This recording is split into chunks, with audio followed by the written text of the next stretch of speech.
Welcome to this session on business responsibility and resource choices. As you all know, Earth has limited resources. On top of it, whenever you use resources inefficiently, you generate pollution. Hence, for responsible business, it's very, very important that we need to make correct choices of resources, as also use the resources very, very efficiently. In this session, the resources of water and energy is the focus. When we use the water very efficiently and also make appropriate choices of sources of water, we will reduce our ecological footprint as also our water footprint. When we make correct energy choices and improve our energy efficiency, we will reduce our carbon footprint. For responsible businesses, to reduce both water and carbon footprint is absolutely essential, and it's a global best practice. Hence, this session will deliberate on how businesses will do it. Will they set target for themselves considering where they are today? And how will they achieve it? By internalizing within their business excellence systems, in their management systems, in their reward systems, all these possibilities. How to do it? Is it through ISO 14064 kind of management systems? Or is it ISO 50000 kind of management systems for managing their energy? All this the panel will deliberate further, and I call upon all of you to join these deliberations and enjoy. To begin with this session, I would like to divide this into two parts. First, we discuss with the energy choices, and then in second part, we'll discuss and deliberate on the carbon footprint issues. So, on energy choices, we have Mr. Radhakrishnan and Mr. Lakshman Prasad. So, I will invite you, Mr. Radhakrishnan, without going into further details. So you please comment on your views on energy choices. What are the priorities we should have, and what is our thinking as far as the government and the corporate is concerned, and how do we institutionalize the energy choices? Because of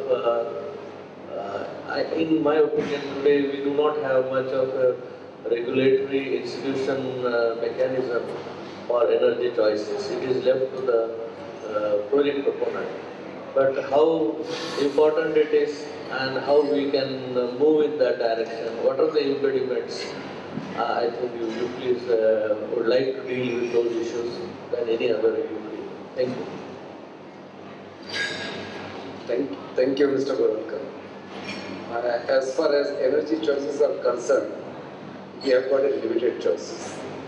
As in the earlier panel, we were discussing how the energy prices, oil prices are shooting up, how electricity prices were shooting. Today, Economic Times has published one story regarding the tariff of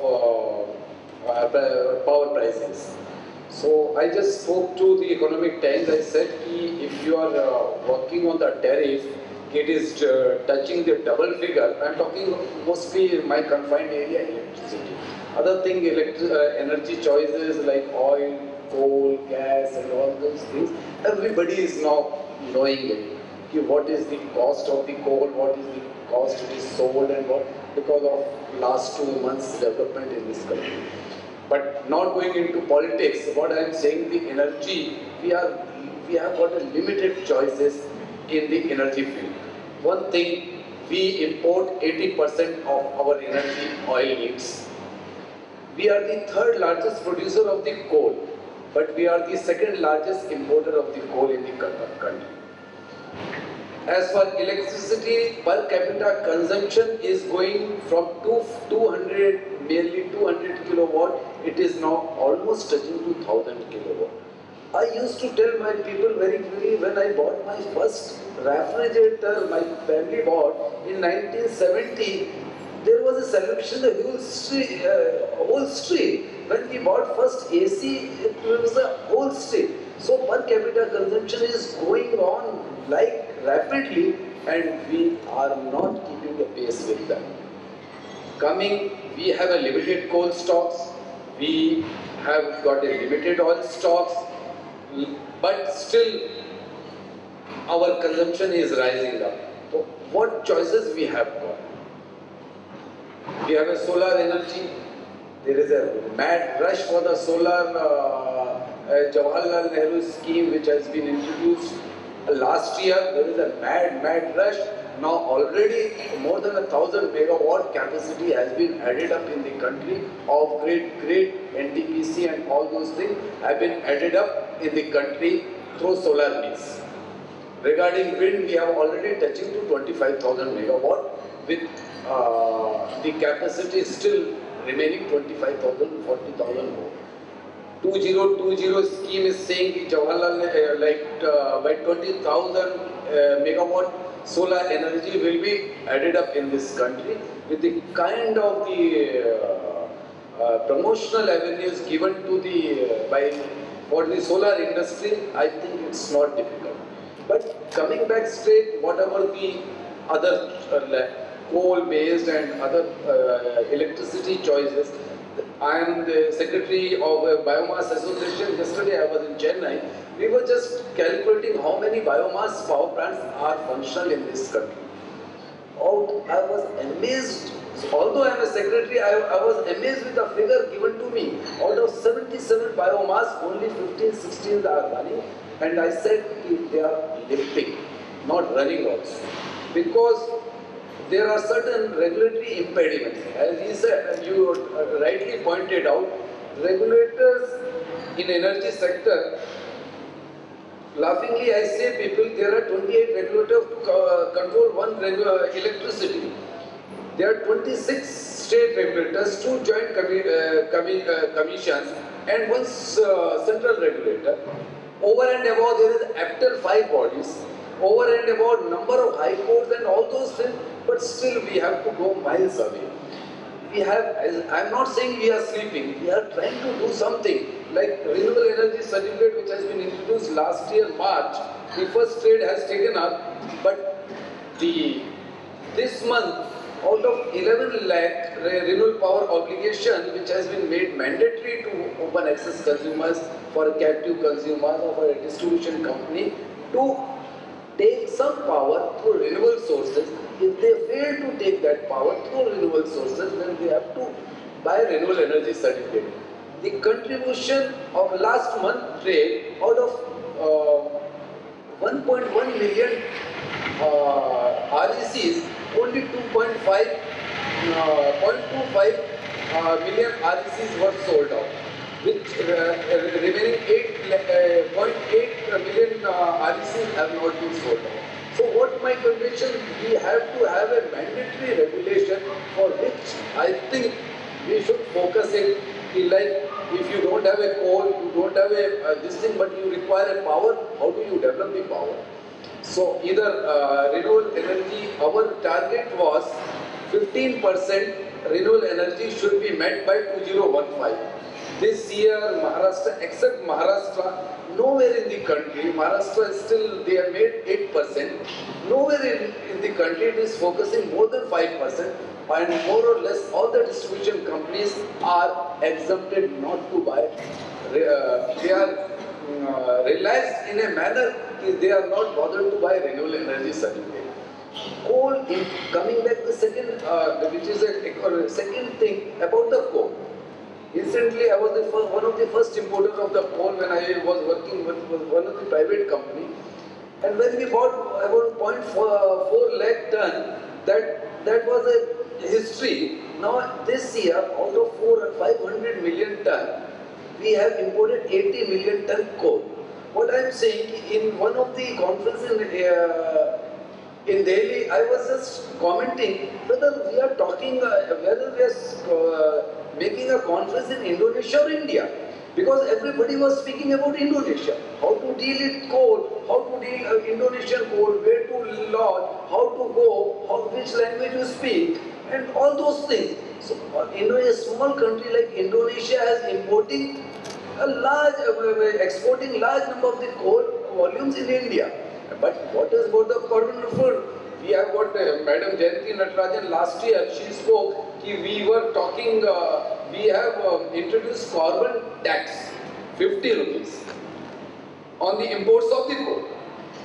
It was a speech, in her speech, she said we are reducing the carbon content, but I said like if you are reducing or you are importing 500, you are using 500 million ton, and out of 40% carbon you are already emitting a large number of volumes of the carbon.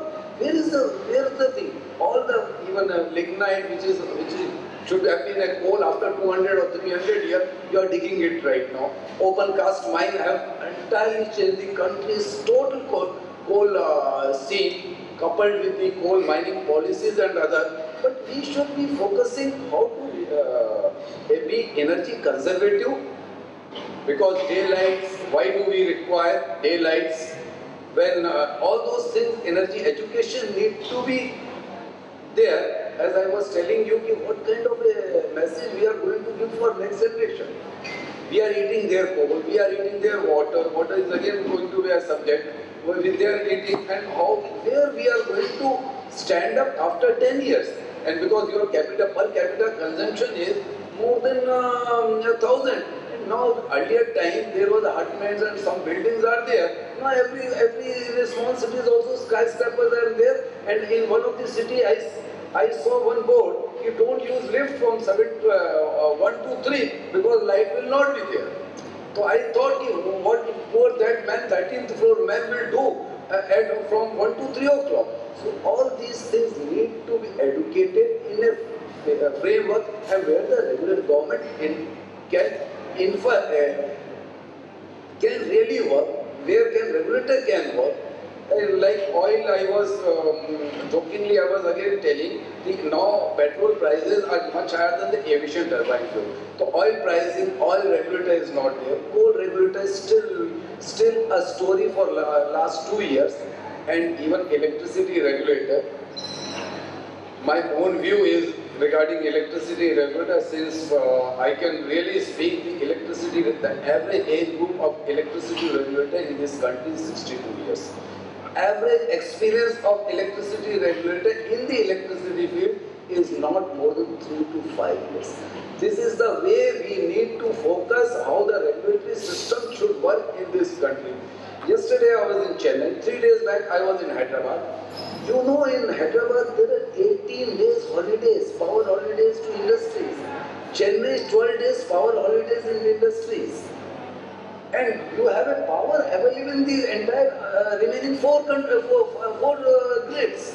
So I was telling you, when they were setting up the power plants in the western part and northeast part and Falana and coastal part also, so they could have foreseen a condition where the grid connectivity should be uniform, where the power flow could have taken place from north to south, south to east, and those things. Right now, out of 3,000 gas plants in Andhra have been shut down because non-availability of gas. 7,000-8,000 megawatt coal-based power plants are running at a low PLF because non-availability of coal or availability of coal below their affording price. Because if you are selling the power at 3 rupees, you cannot buy a 5 rupees coal and use it and make a 1 rupee loss every hour for every unit. So those people have been making an effort to improve the tariff. And how the tariff will come out, since I'll be focusing on the distribution side, and I'll not be taking much of the time, but I would love to educate the people how the things can work out. Where we are missing it, where we experienced people are missing it. We'll have to work those ways, and then we'll have to think, like, as I was telling you, as of date, electricity is scarcely available in South India, abundantly available in the remaining grid, and overdraw and underdraw, other problems are there. We need to discipline the entire sector. We need to have a proper a regulator who can vouch the governmental policies, public perception, and a bureaucratic vouch. And over and above, all the businesses for the profiting. All the businesses are the profiting. When you have invited the private people, you have already told them that you will be making such profit. We should not question that. These are the things I just, since it's the fag end of the evening, I know most of the people may not do. That's why may be in a hurry to go home. That's why I brought some of the other contents so that I think we should be allied. I'm not talking anything about carbon footprint and water storage because that was left to us. Thank you, sir. As Mr. Radhakrishnan has told already, we have got limited choices of energy. There's no doubt about it. And if you look at the resources of energy, there are two types primarily, depleting and non-depleting. Non-depleting is infinite or inexhaustible, like sun and wind, that's inexhaustible. So what we should do is tapping non-depleting and non-polluting sources of energy. This is what we do at fast pace. The solution to what was discussed. Actually, India's energy sector is a mix of farming, coal, lignite, oil, natural gas, nuclear, hydro, wind, biomass, and other miscellaneous sources in the area of clean technology, which came out through a number of children projects, the indications came out. So, even the worldwide, globally, things are not very good, looking bright on the energy front. I'll just be taking a small quote from a study done by International Energy Agency. They regularly assess the world's energy reserves. And this data was published, I think, about a year back, 2010. At current consumption rates, oil will run out in about 45 years' time. And all the known natural gas deposits will be exhausted within approximately 60 years. However, experts think that there are still more reserves to be tapped and that these will provide sufficient gas for additional 50 years. The greatest stocks of energy are those locked up in coal reserves. The largest reserves are in the USA, Russia, China, Australia, and South Africa. So, if consumption remains at current level, all the reserves that can now be mined commercially would provide sufficient coal to last maybe 100 years or so. What I mean to say, they're all finite resources, they're all limited, and we need to have options in the form of renewable energy. Today, the oil meets about 40% of world energy requirements supply, coal about 27%, natural gas 23%, nuclear power about 7%. Now, answers to all these things, let us look at some new horizons of energy. Now, when I say new horizons of energy, what do I mean? They're not yet tapped.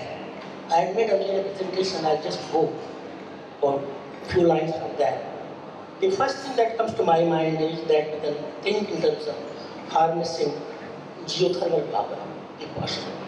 Indian geothermal provinces have the capacity to produce about 10,600 megawatt of power, a figure which is at least 4 times greater than the combined power being produced from today from non-conventional sources like wind, solar, and biomass. All put together 4 times of that. We have excess potential of geothermal provinces. We are not producing anything out of that. We need to be serious on this natural resources. Making headway into tidal power. The sea tide resulting from the gravitational interaction between the earth, the moon, and sea is used to generate energy. The feasible locations could be Gulf of Kutch and Campe. Adopting underground coal gasification. This has to be explored in detail for exploitation and utilization of deep-seated, mineable, unmineable coal lignite, which you can't mine. They are remotely located, deep-seated, so you can use this technology for tapping this through gasification Another could be exploiting coal-bed methane. There is a commercial potential of exploiting coal-bed methane to work as an alternative source of hydrocarbon and supplement the availability of natural gas in the country. These untapped horizons possibly be tapped, we might move a bit closer to energy security. Things are in a bad shape, as we all know, on energy front, and overall things are in any way not looking bright. Now, point is how to go about it. How to go about it? We must invest in exploration, further exploration of oil wells. We must invest in technology for geothermal resources tapping, and we keep on have new oil finds, gas finds, and all that. That's the only way to go towards energy security and sustainable development, to my mind. And we discuss further. Now I will request Dinesh to really talk of carbon footprint and add some of the session later on. As you have been involved in verification and also validation, and the need of carbon footprint again is issue which is not really attended to by many people today, in spite of it is so important, especially in the environmental management. The choices of technologies are while granting the permits or conducting the environmental impact assessment or environmental appraisal, the carbon footprint is really not given as importance as it may be possible, I would say, rather than required. So would you please take up and... Namaste and thanks, Yeah, Dr. please. Golakar. Prior to that, I just want to, just to add some rejoinder to my predecessors, Mr. Radhakrishnan and Lakshman Pradhan. They made a statement saying that energy has choices. Am I right? They made a choice, and they also estimated that if you go on consuming at this rate, he said about 100 years we have some energy. But when it comes to other choices related to water, I'll speak about that. There is no alternative for water. Even if you want to use the energy which you are now talking about in the form of coal or in the form of solar, or if you have to convert them into the form of energy which is usable or applicable to your user at the industry or at the other utilities, water is an essential commodity. There is no choice for water. That's one thing, please.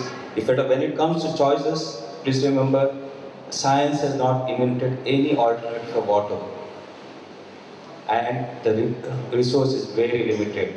In the form of energy, we have been talking about scarcity of energy. At the same time, why the scarcity of those so-called power plants are shut down, I would like to take it up that because of the scarcity of water also to convert the heat energy into the electricity energy, which is the most form of energy in many of the places. If at all Chandrapur power station was shut down for 2 months last year during the summer, it's not for want of coal as a raw material, it's want of water. And it is on the river bank. Please remember, the plant is on the river bank and still there is no water for producing the power. So we need to see that these are two phases of the same coin, but one phase has no choice. You have to have the same print for the long. That is water footprint. In the coming days, if as an indicator for sustainable development, we do not focus on water as an important resource which is part of the product or as a product enhancement resource, then we will be at what's say doomsday. Coming to the other part, when the energy is scarce, what we do? Yes, we know that managing the energy, available energy is an important aspect. What to sustain our business as well as to see the sustainable development from the social point of view. What we have seen as a verifier or validator or auditor for many other standards, what we have seen during our experience in my earlier tenure with the National Product Council as consultant and trainer, and currently with Bureau Veritas certification for last 8 years, I found that all the corporates are talking about energy management, resource management, and in the macro part, they're not gone into micro-analysis. Micro-analysis, when I say that, how much is energy consumed for welding? Can you tell me? there is a claim by somebody saying that I'm generating so much of recycled water, 100 meter cube of recycled water generated. I use it for plantation. When I ask a question, sir, how many plants do you have? 100 trees. So do 100 trees require 100 meter cube of treated water? Should I spend so much of energy on treating that water, money on that water, and recycle it just for plantation of only 100 trees, which require few drops of water, or possibly a day, just to keep them wet, surface soil? So what we are saying here is that we are focused on sustainable development. There are certain performance indicators which are required to be inbuilt into our sustainable reporting. I'm taking a clue from the previous session, where the performance indicators are mandatory, otherwise we are not leading to sustainable development. When I say sustainable development, yes, economic, social parameters are there, but there are performance indicators related to energy, related to water. The other subject which of the session is about carbon footprint, and also related to your other resources which are raw material. When you draw a circle, when you draw a graph against all these footprints, wherever the conjunction is happening in a nearby, possibly that is the location where the corporates are in the sustainable development zone. You know, you cannot have one point of where optimum level of production or manufacturing where I say no, I'm sustainable because my energy is very low. But when I say energy is low, possibly I'm consuming more water.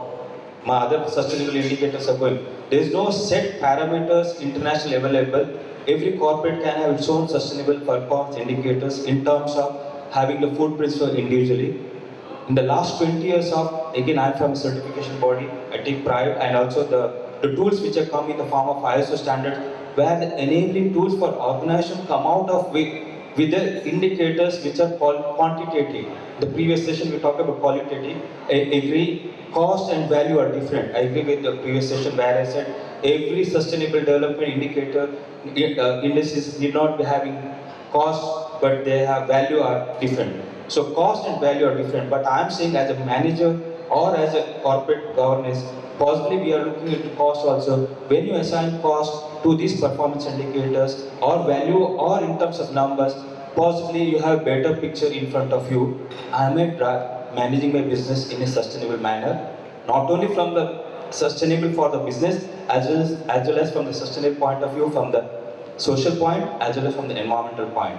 So when coming to the carbon footprint, which we said earlier, sources like we have got renewable sources which are reducing. I just want to add one more figure. Maybe we are the second, we have the second biggest number of CDM projects validated in the world after China in terms of CR, social method. But if you remember, we have not tapped the potential. Somebody is saying that we have so much of power plant shutdown. One of the planning commission report way back, I'm not able to say which planning commission report, said that we have a potential to generate about 45,000 megawatt of power from the biomass we produce in India. 45,000, which is 10 times the power, 2 times the power requirement of our SAARC countries, excluding India, our neighbors' power requirement. So that's a potential we are having. We are already producing that biomass. Why should I look into Indonesia to import? And biomass is considered carbon neutral. Again, from the technical point of view, it's considered as carbon neutral. When what is happening is that we are looking at something very immediate goals rather than what we talked about millennium goals. When we come to carbon footprint, I will again say what is happening in the industry wide or in the corporate is that it's considered as a peripheral indicator. No. When we did verification for large number of industries in India and also from airport service providers, when we analyzed, for example, one public sector which we verified for their 5 refineries last year, they have almost all the things in same level. You know, production, age of the plant, the factors which will impact the emission level of each. At the final plant, when the verification was submitted to the board, they asked us the question, why the performance indicator or the carbon footprint is varying from for each of the plant when there are so many things in common. The variation is to the extent of about 200%. Then we asked the question, now please analyze, go back and see who is efficient or who is energy efficient or who is not efficient. Why we say energy, I would like to say here, nearly 79% of the world's carbon emission come from energy sources or because of the energy needs of the human or to mankind. Nearly 80%, 79% of the emissions of the greenhouse gases are contributed because of our energy needs. If we manage our energy better, that means we are going to reduce our carbon footprint. If we manage our energy better, possibly we require less energy for cooling and reheating and producing power in our plants. That means these indicators are going to help us, our industry, our society, or maybe as a nation, to come out with a proper sustainable goals at an individual corporate level, possibly at the nation level. This is my opening remark. I again end the conversation, first remark with the statement. Currently, the world is fighting because of energy resources. If you see all the wars in 1960, 70s, 80s, 90s, and 2000, these 5 decades, all the wars in the Middle East or in other regions have been fought over energy. The undercurrent is energy, and the future is going to be on water, because there is no alternative. And water can be the currency of the future in the corporate governance. Thank you, sir. I definitely agree on the water perspective as well. That's definitely going to be, especially here, a very, very important aspect in the future. If we look at the map currently of the most vulnerable countries, it's India and Bangladesh, towards climate change. Just to answer your questions on the services that are possible, I think what we saw in the previous sessions as well, and here that we discussed a lot about reporting and the importance of reporting and also why you report. What I do actually think that calculating the costs is a very important aspect, because that's what companies are after. They want us to know what the cost benefits are, and we can say that it's really important for the environment, but we need to convince them that it actually is also good from a cost perspective. So that's on the cost perspective. In order to do that, actually, it's not that hard to calculate your carbon footprint. It's not that hard to calculate your water footprint. It doesn't actually require so much additional resources, and the benefits can be really, really large. But the difficulty is to actually calculate that return on investment also on new resources that companies would buy in. I've been to several companies here in India, and of course many more people who are much more knowledgeable about them than I have, but I've seen a lot in China as well, and in Europe, that company actually implements a solar panel system on their roof or other measures, and then if I ask them, how efficient is it? Did you actually get what your consultant has promised you, that you actually would get your return on investment? Usually the answer is, I don't know. They just haven't made the effort of measuring it, and I do think that is very important, that there's many consultants out there that can say that you will get your money back on an investment in 3 years' time, but will that person still be there after 3 years, and will you get your money back if it's not? So I think that the metrics perspective is really, really important in that, and that's what as a company Turnkey Group is focused on. The most difficult part about carbon footprinting is setting your scope. Actually, the calculation is not that difficult. There are many free resources about how to calculate.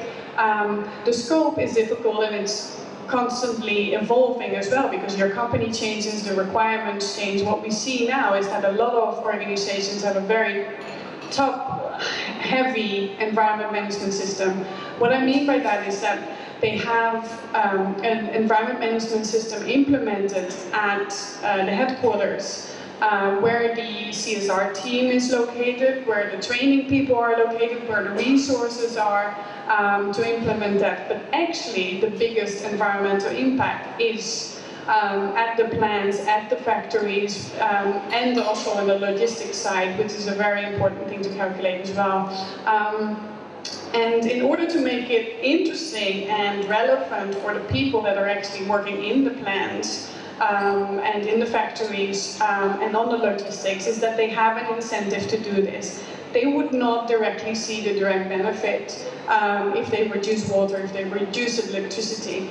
And in order to do that, is if you have a visibility tool that not only says you save this amount, great work, you save this amount of electricity, but also make that meaningful. What I mean by that is that if you have the opportunity to say, okay, you're saving so much water, this represents 10 Olympic swimming pools of water, then that actually talks to people. It talks to people that are living around your plant. It talks to your shareholders, your investors, that you will actually know what is happening on the ground. And I think that is something that a lot of companies can still work on to make, okay, what does carbon footprint mean? What do you know? I see that with the tool that we have, we build in an opportunity to see how much it would cost if you want to offset. And we see that a lot of companies actually are not completely ready yet to offset or do only a certain percentage, which is already great. But just to have a figure with a carbon footprint is already very, very useful. Thank you, Franco, for limiting the time. You have really made a good presentation, I will say. Before we go, I would like to take some questions, and finally we wrap up the session. The question is regarding this carbon footprint. Okay. One thing is that carbon footprint is one measure where both energy efficiency gets covered and also source of energy also gets covered, isn't it?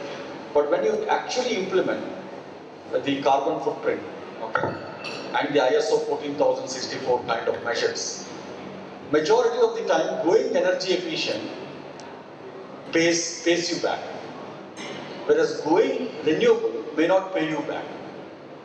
Right? It's not cost efficient. So do you see that the industry prefer one route over the other because one pays well and one doesn't pay well? Generally, what are the dynamics? What are the choices? I just want to say two things. ISO 14064 is a tool for how you calculate your emissions. It's not a tool for how would you reduce your emissions. It's up to the organization.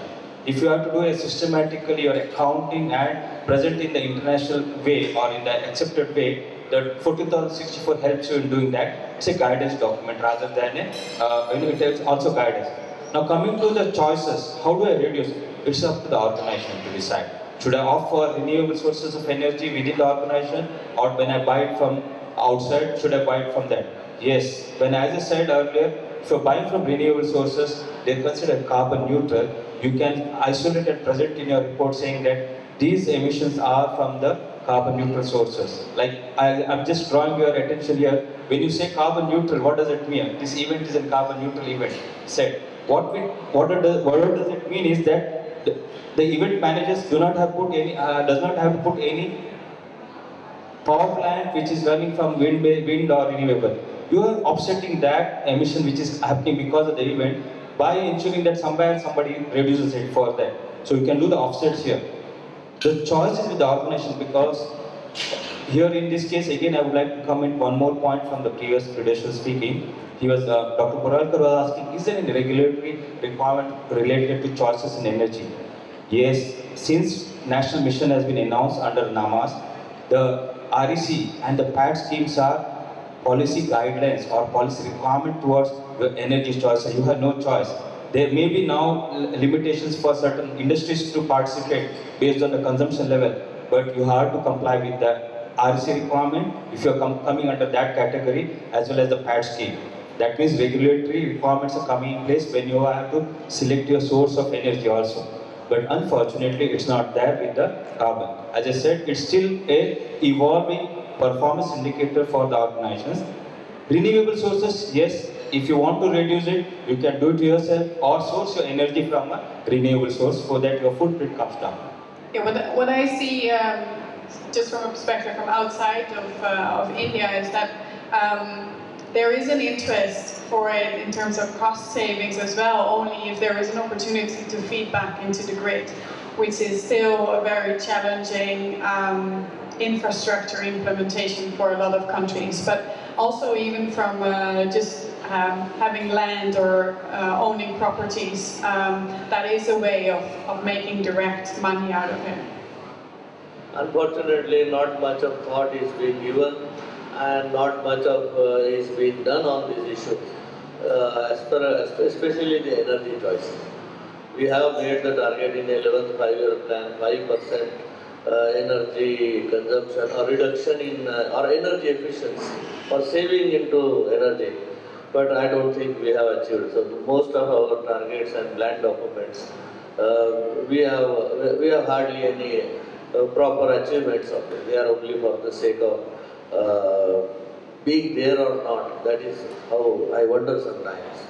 Whether it is municipal waste, whether it is sewage treatment, and these are also important sources of energy which we need to tap.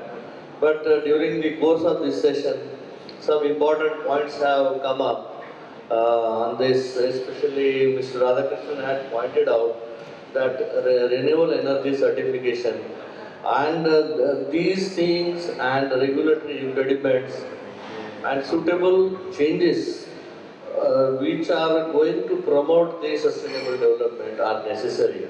Unfortunately, all the regulations are adversely affecting the not only the economic growth but also sustainable development.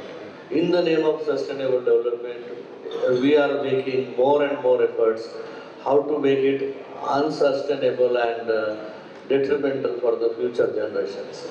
And I think there is a complete loss of direction or lack of common sense, or we are lost in the regulations so much that we are in the jungle of rules and regulations. So it needs to be simplified and a fresh thinking is required. We have to get out of the archival environmental regulations. I will use the archival because 1974 we had the Water Pollution Act and 1975 is the year I joined the department. So it is definitely archival and the kind of regulation at that time and today is a huge difference, but our apparatus has remained the same. And you have also pointed out very important thing that the age of the regulator is 63 and experience is 5. In Maharashtra, it is not even 5, it is 0. It is 0. Complete non-specialist with zero knowledge of the field are leading the departments and the country and the state, like even Maharashtra, Gujarat. There are 22 such states, not one Maharashtra. And it is on the record of affidavits filed in the High Court of Mumbai by the Maharashtra government that there are 23 such states in the country who have not have specialists on the subject. So why Maharashtra? And High Court has also accepted that kind of level. So we are in really very serious condition. And having been concerned with the environment for anybody, any citizen, it is a matter of grave concern. And I do not know how this is going to take place, but we have to be positive and pessimistic. And definitely things will improve, I believe, new generation and new people will. And this one such seminar today is in that direction. And I feel very learned or a lot of knowledge I have gained today on this particular topic. Then Mr. Lakshman Prasad has made very important thing is geothermal and tidal. The kind of efforts and allocations of resources for tidal energy is given in some of the developed countries, especially UK. We are simply ignoring this. And remember, the 7th class past standard Chief Minister of Maharashtra, Mr. Patil, Sangliche, Vasantdada Patil, had thought of tidal energy when I was in early 80s. So it is not that you need a specialist knowledge, it is important is the concern of the society and the support of the people. But unfortunately, these issues are being taken to settle corporate issues or settle political issues, social issues, and in the process, I feel personally, the public support and the public concern and sympathy is being lost. So that is a much more worrying point for me, I think. And you have also mentioned about the power holidays, power consumption is increasing, and on other side, it is the energy scenario is very much dismal. So on these issues, also important is water. Water conservation and fight for the water. We are seeing a trouble in Amravati. Water required by the power plant of, I think it is India Pools, and people want water for drinking, people want water for irrigation, and then industry. So there is, as Dinesh has said, the tomorrow's war is for the water. And today is the right, it's a high time rather, that these issues are taken up by the corporates, and without losing much of the time, more attention and spreading the need of reducing the carbon footprint is really essential. And lastly, I think it is also high time for the regulators like us in the environment management to give importance to such choices and promote non-renewable energy sources and keep away from harsh regulations. Unfortunately, our regulations are same, and we are using that regulation without application of mind. One lady was asking me on the water, use of water and the quantity of water to be used and all that. So water conservation needs to be incorporated in the regulation, and we have to make more and more water available as much as possible by conserving the water. And there is immense scope for consumption, reduction or conservation of water. Even if it is the same refinery in Baroda and same refinery in Chennai, both of them have different water consumptions per ton of oil processed, or for that matter, even sugar factories, distilleries. We have a lot of comparative data. But whenever we tried to use these kind of measures, we faced resistance from the industry, saying that when we have plenty of water, why the dilution is also a solution to the pollution, and so on and so forth. But that is not the case. Today the water is very scarce and it has to be used. I think Vijay has gone, or Vijay is here.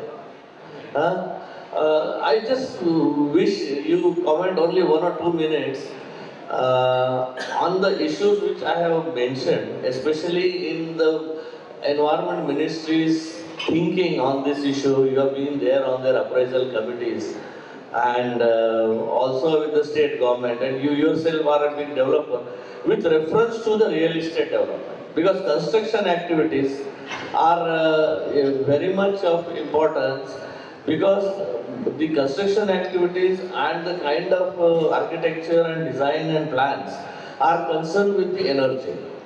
Because during the daytime they are heated, into the night time there is an emission of heat, and heat islands are produced. There are a lot of IMD studies indicating on that. And also with the increasing the heat in urban areas, the energy consumption is again going to be increased. So the distances of ventilation, and these are also indirect ways of conserving energy or reducing. So just few minutes, and last word from you. Thank you. Thank you. Well, I will just narrate my experience as a member of Environmental Appraisal Committee of Ministry of Environment. What happens many times, there is straightforward regulations are not there. For example, recycle and reuse of wastewater cannot be made mandatory. Problem which we are facing in Building Construction Committee is, by municipal laws, treating sewage, or for that matter, taking away solid waste and disposing it, is responsibility of municipal body, because they collect property tax from you. But then we are proactive. We are giving guidance to project proponents, please do it. Unfortunately, again, the whole thing got distorted. What happened that many real estate developers have installed sewage treatment plants for recycling wastewater. When it is done in developed countries, what they do is they separate out grey water and black water. Black water is what comes out of your WC and grey water is remaining water. If you recycle and reuse your grey water, then you don't have any problem of pathogens entering your system. And black water is to be disposed to municipal systems. We mix everything, we install this waste treatment plants for recycling of wastewater at basement. So developer goes away after the plant is installed. Subsequently, it is left with the inhabitants to take care of it, and I really don't know what is the fate of it. Well, on the positive side of it, I think energy conservation building code had come, and that we people were insisting and we were working out what is the energy consumption per square meter, showing energy consumption of one developer to other developer, and insisting that it will also come down. Energy conservation building code has helped a lot in reducing what you can call energy footprint of these commercial buildings especially. So that is it. Laws and regulations are there. If people who are sitting on regulatory authorities can use their discretionary powers, have professional dialogue with the developer, many things are possible. If you go with danda in your hand, then nobody will respond to you. At the same time, you cannot get carried away by developers saying that nothing is possible. Thank you. Thank you. If somebody is inspired with some comments or suggestions, before I wrap up the session, Mr. Rambabu. Thank you very much, ABRC and Mr. Rambabu for inviting us on this important function on the conclave here. And I'm sure that we all are immensely benefited, and we will draft certain resolutions out of our discussions, and we should take it up. We should also take up with the, especially with the Ministry of Environment, that at least to begin with, as Mr. Chakravarti was saying from the ONGC, that we should start at least a working group on this, as we have done to begin with municipal solid waste or electronic waste or even hazardous waste for that matter. And it will be a first step, most valuable, towards the sustainable development, definitely, achieving the goals of sustainable development, and reducing the carbon footprint and promoting the energy choices, especially based on the renewable sources. So that I think we should, it would be a very good achievement. And in the meantime, such initiative can also come from the corporate sector. And Mumbai being the most progressive city and the financial capital of India should show the way. And MCHI and Mumbai Chamber of Commerce and all such bodies can also think of some brainstorming group on these issues and guide the government and the policy makers how to go about it in this area, because it is never too late, and it is high time that we should really work on the reduction of carbon footprints and move to rather renewable energy sources. Thank you very much.